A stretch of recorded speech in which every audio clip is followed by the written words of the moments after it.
আসসালামু আলাইকুম প্রিয় বন্ধুরা, আজকে আমরা ইংরেজি গ্রামারের অত্যন্ত একটি গুরুত্বপূর্ণ টপিক পড়ব। সেটা হচ্ছে ইনফিনিটিভ, জিরান্ট এবং পার্টিসিপল।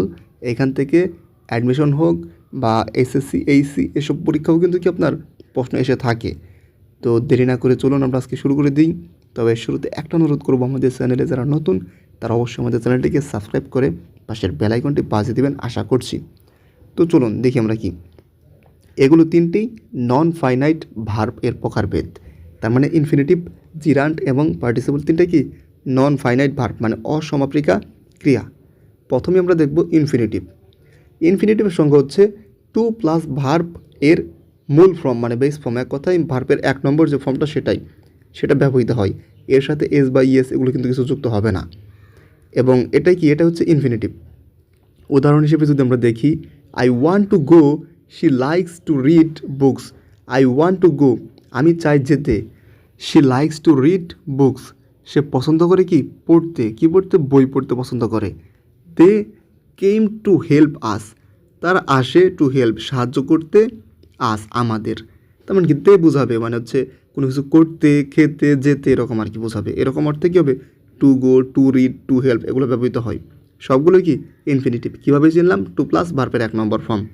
আমরা যদি এখন এই ইনফিনিটিভের কাজ দেখি, এক নম্বর হচ্ছে নাউন হিসেবে বসতে পারে, দুই নম্বর হচ্ছে অ্যাডজেক্টিভ হিসেবে বসতে পারে, কিংবা অ্যাডভার্ব হিসেবেও এই টু প্লাস ভার্ব বসতে পারে।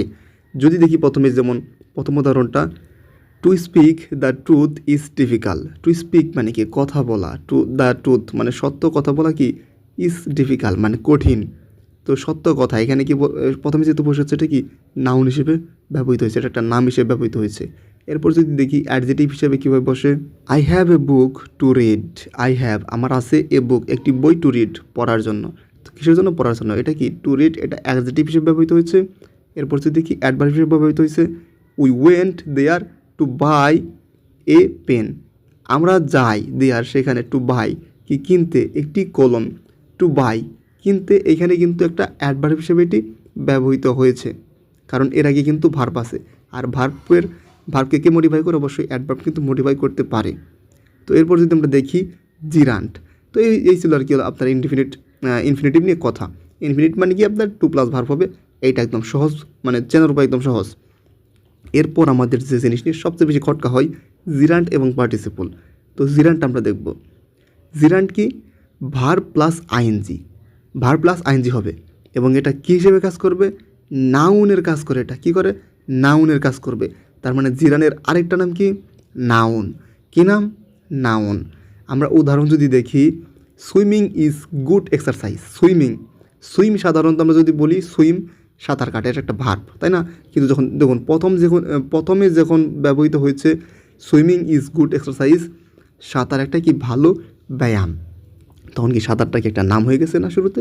এটা কি সাঁতার কাটা বোঝাচ্ছেন না, সাঁতার বোঝাচ্ছে। আর ইজটা কিন্তু এখানে ভার্ব, তার মানে নাউন হিসেবে ব্যবহৃত হয়েছে। এটা কি জিরান্ট। এটা কি gerund. I enjoy reading, walking is good for health. এখানে দেখুন দুইটা কিন্তু আমি দিয়েছি। আই এনজয় রিডিং, আমি পড়তে উপভোগ করি। তাহলে পড়া সাধারণত আমরা জানি ভার্ব, কিন্তু এখানে কিন্তু শেষে যেহেতু ব্যবহৃত হয়েছে, এটা একটা কি নাউন বা নাম হিসেবে ব্যবহৃত হয়েছে। রিডিং মানে আমি পড়তে পছন্দ করি আর কি, এটা বোঝাচ্ছে। আবার পরে দেখুন walking is good for health, হাঁটা কি স্বাস্থ্যের জন্য ভালো। হাঁটা যেহেতু স্বাস্থ্যের জন্য ভালো, সেই জন্য কি এই হাঁটা সামনে আসছে আর কি। তো এটা কিন্তু একটা নাম হয়েছে। এমন হয় যে আমি হাঁটতেছি এরকম না, কিন্তু হাঁটা একটা মানে হাঁটা স্বাস্থ্যের জন্য ভালো আর কি, সেটা বোঝাচ্ছি। তার মানে এখানে একটা নাম হিসেবে ব্যবহৃত করছি। এটা একটা জিরান্ট, কারণ ভার্বের সাথে কি আছে, আইনজি যুক্ত আছে। তাহলে এখানে সুইমিং, রিডিং, ওয়াকিং এগুলো কি জিরান্ট। জিরান্টের কাজ কি, জিরান্ট মূলত নাউন হিসেবে কাজ করে। এটা আপনার সাবজেক্ট হিসেবে বুঝতে পারে, অবজেক্ট হিসেবে বুঝতে পারে, এবং প্রিপোজিশন হিসেবেও বুঝতে পারে। যেমন প্রথমে ব্যবহৃত হয়েছে রিডিং ইমপ্রুভস নলেজ। রিডিং পড়া কী করে, ইমপ্রুভস করে, উন্নত করে নলেজ জ্ঞানকে। তো রিডিং এখানে একটা কি সাবজেক্ট হিসেবে ব্যবহৃত হয়েছে।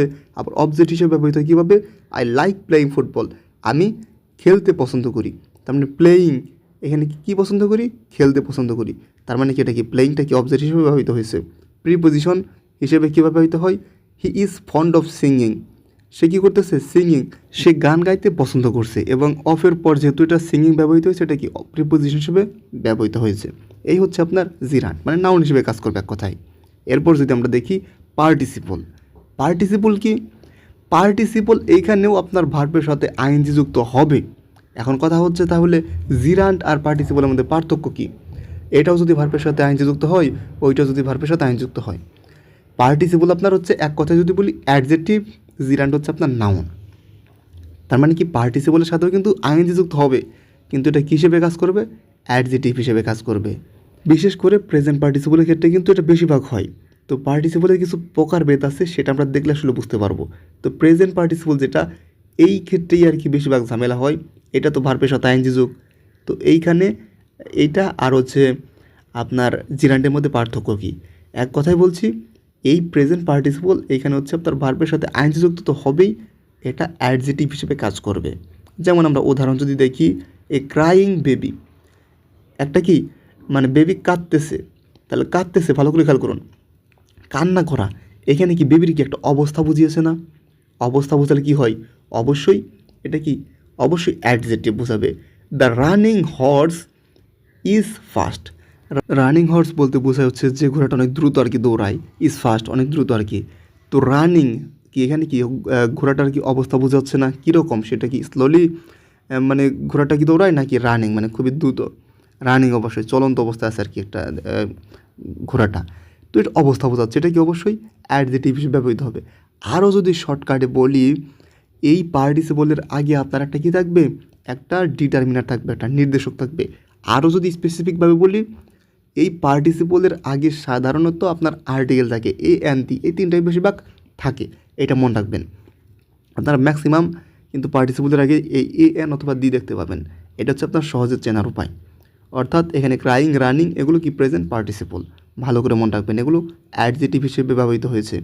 এরপর যদি দেখি খতে পাস্ট পার্টিসিপল, পাস্ট পার্টিসিপল এটা খুবই সহজ, এটা হচ্ছে ভার্বের যে 3 নম্বর ফর্ম এটা। তো আপনারা তো জানেনই, যেমন হচ্ছে গো, ওয়েন্ট, গন, গনটা কি আপনার ভার্বের 3 নম্বর ফর্ম। আবার যদি আমি বলি কাম কেম, কামটা কি আপনার ভার্বের 3 নম্বর ফর্ম। এরকম অনেকগুলো আছে, যেমন এ ব্রোকেন চেয়ার, একটি কি ভাঙা চেয়ার, এই যে broken, broken, the written letter, তো লেখা চিঠি, তো রাইটেন, এই যে 3 নম্বর ফর্ম আর কি এক কথায় ভার্বের। আপনারা যারা গ্রামার পড়েছেন গাইডে তারা কিন্তু এটা দেখেছেন। এখানে ব্রোকেন, রাইটেন এটা কি পাস্ট পার্টিসিপল মানে ভার্বের 3 নম্বর ফর্ম। এরপর যদি দেখি পারফেক্ট পার্টিসিপলটা কি? হ্যাভিং প্লাস ভার্বের 3, হ্যাভিং প্লাস ভার্বের 3 হয় এখানে। হ্যাভিং ফিনিশড দ্য ওয়ার্ক মানে কাজটি শেষ করেছিল কখন? উই ওয়েন্ট হোম, আমি যখন বাড়িতে গিয়েছিলাম, কাজটি তখনই শেষ করেছিল যখন আমি বাড়ি গিয়েছিলাম। হ্যাভিং ফিনিশড দ্য ওয়ার্ক, তাহলে যে হ্যাভিং প্লাস কী হবে? ভার্বের 3, এটা কি আপনার পারফেক্ট পার্টিসিপল। এই হচ্ছে কথা, ইনফিনিট, জিরান্ট এবং পার্টিসিপল। এরপর যদি এইসব মানে ইনফিনিটিভ, জিরান্ট কিংবা পার্টিসিপল নিয়ে যদি প্রশ্ন থাকে অবশ্যই আপনারা করবেন, আমরা উত্তর দেওয়ার চেষ্টা করব। সকলে ভালো থাকবেন, সুস্থ থাকবেন। আসসালামু আলাইকুম।